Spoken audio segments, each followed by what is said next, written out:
सत्य घटना है।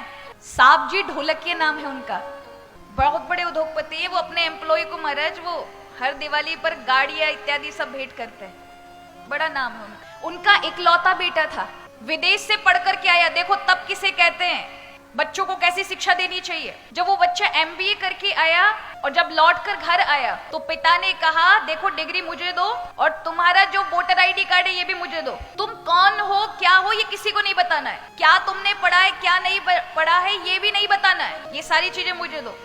और मैं तुम्हारा टिकट करा रहा हूं दक्षिण भारत में, जाओ 2 महीना पैसा कमा के लेकर आओ, बिना मेरा नाम बताए, बिना अपनी पहचान बताए, बिना डिग्री के। आपको विश्वास नहीं होगा, इकलौता बेटा था और उसको भेज दिया। 7,000 रुपए उसको दिए, जरूरत पड़े तो ही उपयोग करना, नहीं 7,000 वापस चाहिए और 2 महीने में कितना कमा के लेकर आते हो ये चाहिए। बालक भी आज्ञाकारी था महाराज, गया दक्षिण भारत, गुजराती बालक गुजराती जानता है और पहुंच गया हमारा दक्षिण भारत, जहां हमारा तेलुगु तमिल चलती है ना, अपनी भाषा, इंग्लिश में बात करनी नहीं है।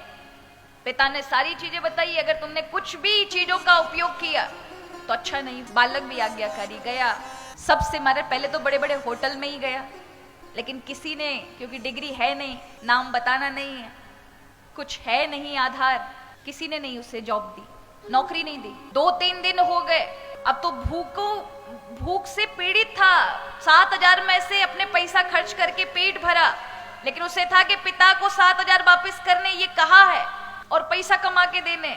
तो फिर सड़क किनारे ढाबों पे जाकर के वेटर की नौकरी मांगी कि मुझे नौकर बना लीजिए कि मैं लोगों को सर्व कर सकूं, परोस सकूं। लोगों ने वो भी नहीं दी।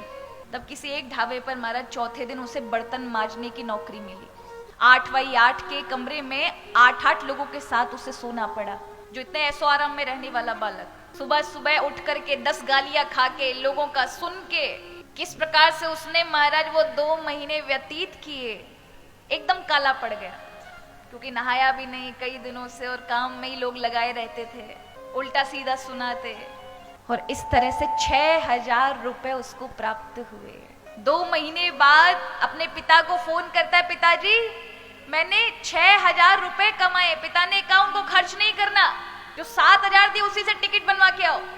टिकट बना करके वो आता है, अहमदाबाद के स्टेशन पे जब उतरता है ना, तो पिता ढोल नगाड़े लेकर के और परिवार के साथ उसका वेलकम स्वागत करने के लिए खड़ा था। और जैसे ही उस बालक ने जनरल कोच से बाहर पैर रखा, कोई रिश्तेदार नहीं पहचान पाया, लेकिन पिता ने उस कालिक में छुपे हुए बेटे को पहचान लिया। दौड़कर उसकी वो दशा देख के पिता की आंखों में अश्रु आ गए, हृदय से लगा लिया।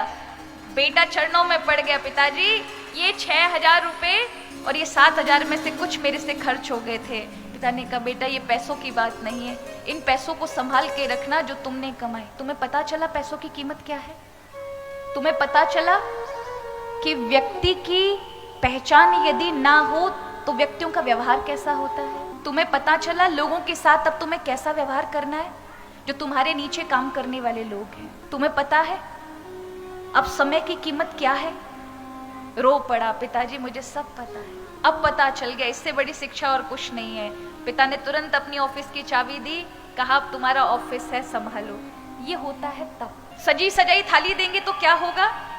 वो समझ नहीं पाएंगे। देनी चाहिए, बच्चों के लिए कमा रहे हैं, लेकिन पहले उन्हें तब करके उन्हें खड़ा तो करें, इस लायक तो बनाए कि वो किसी पे निर्भर ना बने, इस लायक तो बना के जाएं कि अपने निर्णय वो खुद ले सके। लोगों के साथ जो आपने व्यवहार कमाया है, बच्चों से दुगना कमा कर जाएं। ये सब केवल तप से ही हो सकता है, इसलिए बच्चों को तप कराना चाहिए।